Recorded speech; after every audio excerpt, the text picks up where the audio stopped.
General Basalar, muy buenas noches. Los saluda Mercedes Morocho.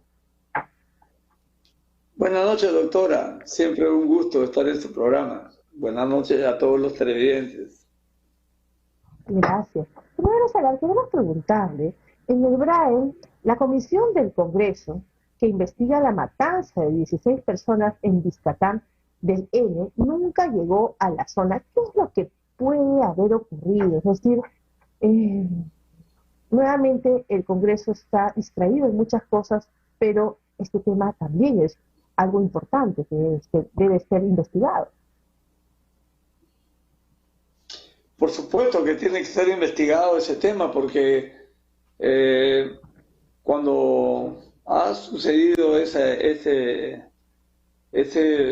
homicidio, esa matanza, han habido varias cosas que no han quedado claras, a pesar de que por un lado han querido darle alguna explicación, y es lamentable de que la Comisión del Congreso no ha llegado hasta el mismo punto donde ocurrió esto.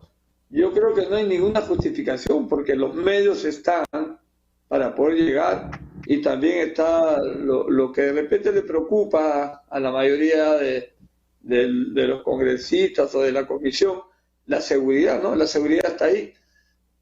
Yo creo que que esa investigación tiene que seguir su curso y tiene que esclarecerse cómo realmente sucedió eso, porque hay algunas versiones que lamentablemente no se ajustan a la realidad. Pero usted sabe de que a veces la mala información es la que le llega a la población y es la que a veces cubre lo que realmente no es, ¿no? Lo que no ha sucedido. Entonces, sí debe haber una comisión que llegue hasta allá, como por ejemplo, recordemos lo que sucedió en la comarca, lo que sucedió en Uchurajay. Las comisiones llegaron ahí. Yo recuerdo en ese tiempo era teniente, y en ese tiempo la comisión que estaba liderada por Mario Vargas Llosa llegó hasta el mismo lugar, y lógicamente al final se esclareció de que habían sido los comuneros. O sea, no había sido tanto así, había habido un problema con los comuneros y con parte de Sendero. Entonces, pero al llegar ahí da pues la certeza de que uno puede investigar las cosas como son, ¿no? Claro, efectivamente, para encontrar la verdad. General Basalar, ¿usted nos puede dar detalles sobre cuáles son las versiones en torno a esta matanza? Es decir, ¿qué es lo que podría haber ocurrido? Bueno, una de las versiones que mencionan de Sendero Luminoso, ¿no? De los remanentes que hay allá de Sendero Luminoso. Pero sin embargo, hay otra versión que dice que no ha sido Sendero Luminoso, sino que da a entender como que probablemente haya sido también las mismas fuerzas del orden. Que eso es lo grave, ¿no? Eso es lo grave. Eso es lo más. Esas son las dos versiones que lamentablemente tienen.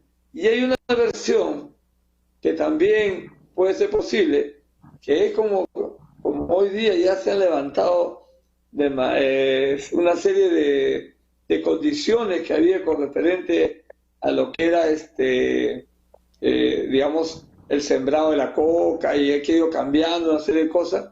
O sea, también quieren orientar a que puede haber sido como un ajuste de cuentas con respecto a lo que es el narcotráfico. Pero lamentablemente, mientras no hay una investigación profunda y que realmente se llegue ahí y se tome pues las manifestaciones, se vea todo como ha sido, no se va a llegar a esclarecer exactamente pues qué es lo que ha sucedido, ¿no?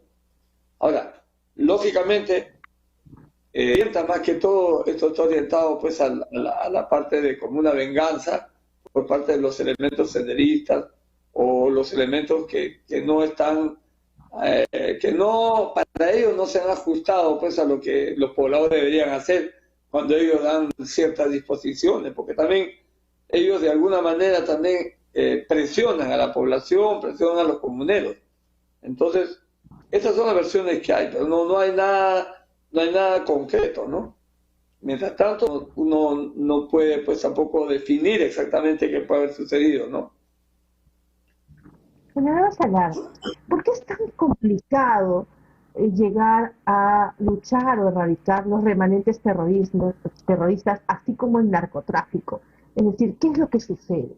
¿El blindaje lo da el narcotráfico hacia el terrorismo o es que existe una colusión también del Estado que no desea erradicar ambos? Mire, yo he analizado, yo tuve un análisis que no solamente es mío, sino de un grupo de Estados asesorando y íbamos allá y veíamos la situación. Hay una impresión como que el mismo Estado no quisiera que eso acabe.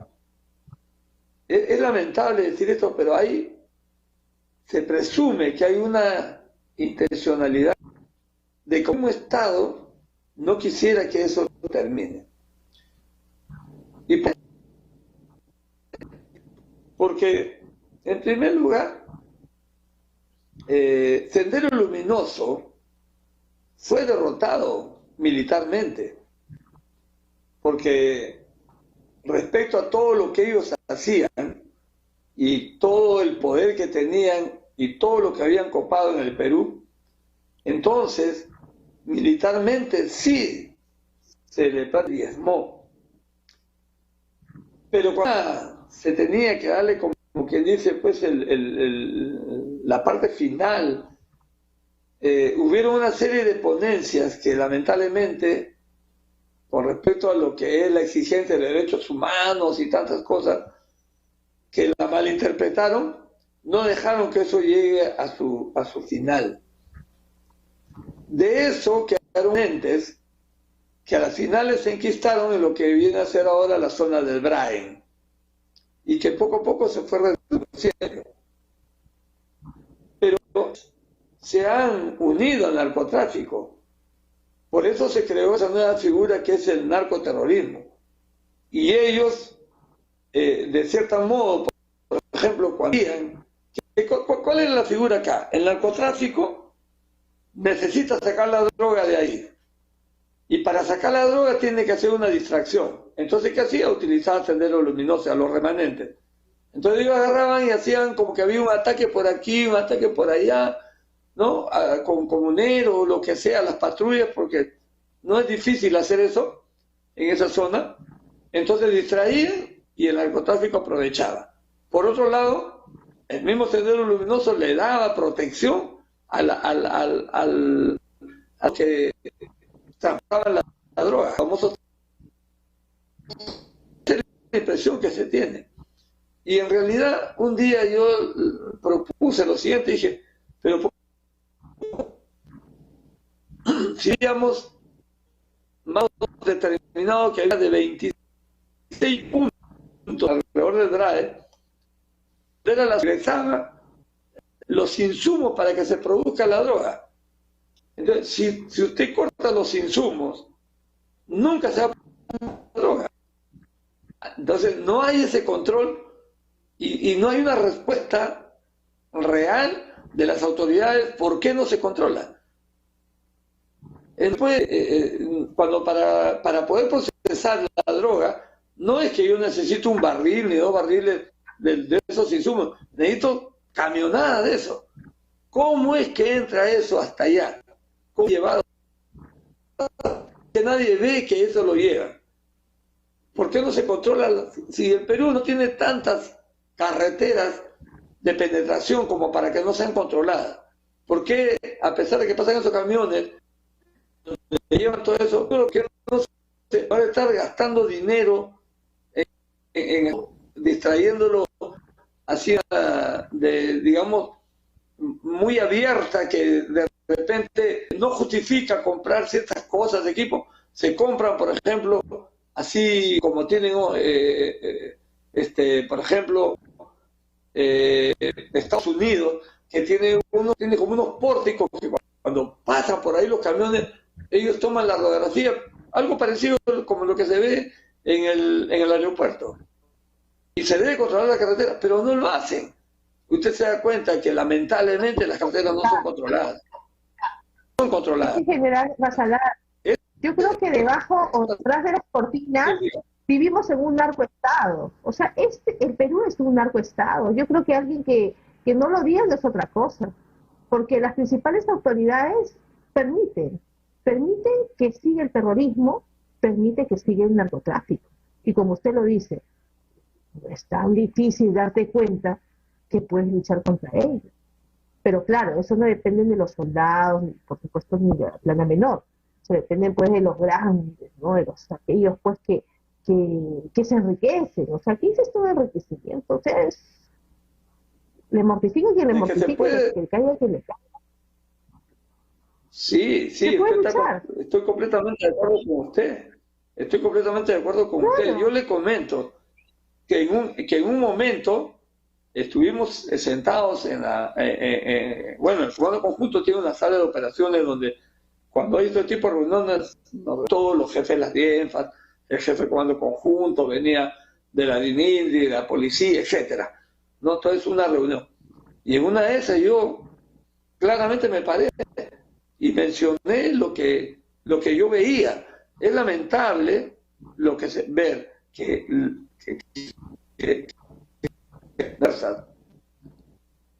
yo no quiero nombrar en este momento, no porque, sino porque en realidad como sucedió, probablemente puede haber habido una diferencia hasta de este tiempo ahora, pero era lamentable que nuestras mismas fuerzas se hacían de la vista y controlábamos cosas que no nos correspondían, y así que la mente distraía a lo que estaba haciendo.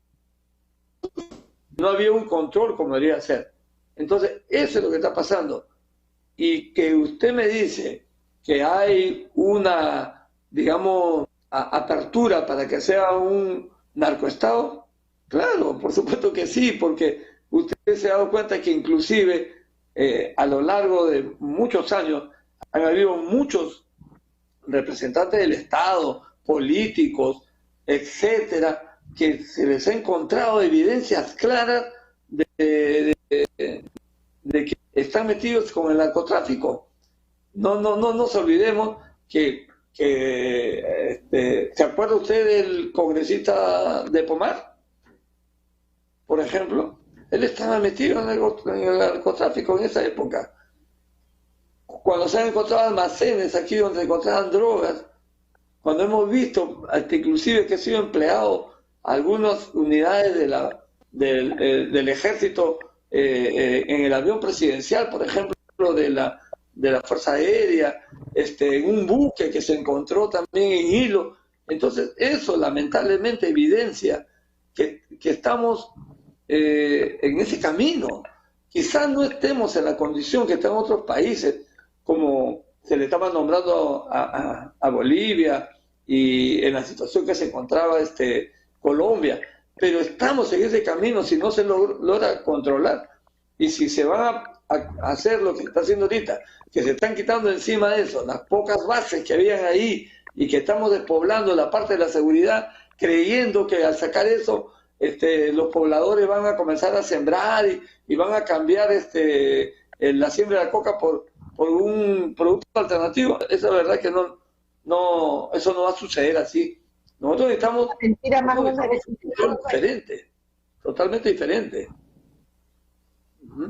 General Basalar, ya para terminar, queremos preguntarle, ¿cuántas personas aproximadamente están conformando estos remanentes del terrorismo y el narcotráfico? O sea, ¿de cuánta gente estamos hablando? Yo no creo que son miles y miles de personas. O sea, mire, ¿cuánto estamos hablando? Estamos hablando, pues, sin exagerarle, de las personas que tienen la cabeza, los jefes que tienen, digamos, algunos, para que se entienda, los que están, digamos, con mando militar o mando político, estaremos hablando, pues, de unas 100 personas que tienen de repente alguna capacidad de decisión, y el resto son comuneros que están por ahí, que que más están porque son amedrentados y obligados a estar con ellos. Y ahora, lógicamente, porque lo encuentran también como un medio ¿De subsistencia? de poder presentarse, porque el narcotráfico paga para que puedan ellos darle esa seguridad o esas alternativas de poder disuadir a la fuerza del orden. Pero si hablamos en cantidad de gente, no son muchos. Lo que sucede es que esa es una zona muy difícil y no es una zona porque está delimitada. El dinero se mueven por todos lados. Es una zona, pues, ¿no? Ese es el tema. No es que exista un gran problema o que sean miles y miles de personas o millones de personas, por favor. Lo que pasa es que aquí no existe voluntad. Ese es el tema, ¿no? Entonces aquí están los distractores, porque en todo, amable televidente, usted que me escucha, existen distractores. O sea, aquellos que te quieren distraer y te llevan por la tangente, así como bien lo indica el general Basalar, te ponen 1001 pretextos, pero no van directamente a erradicar eso. En fin, ¿qué nos queda a nosotros? Mismo esperar pues que alguien tenga los pantalones bien puestos y pueda luchar nuevamente contra lo que viene a ser el terrorismo y erradicar el narcoestado, y a usted, amable televidente, pues cuidar a sus hijos de que no caigan en las drogas, porque usted sabe que a la gente lucra en base a la salud y de la población. Es lo más peligroso, ¿no? General Basalar, le agradecemos mucho la participación en el programa, convocándonos, como siempre, a una próxima oportunidad para entender esos temas tan importantes. Muchas gracias a ustedes. Muy amable. Buenas noches con todos. Buenas noches. Muy buenas noches, ha sido el general Juan Carlos Basalar.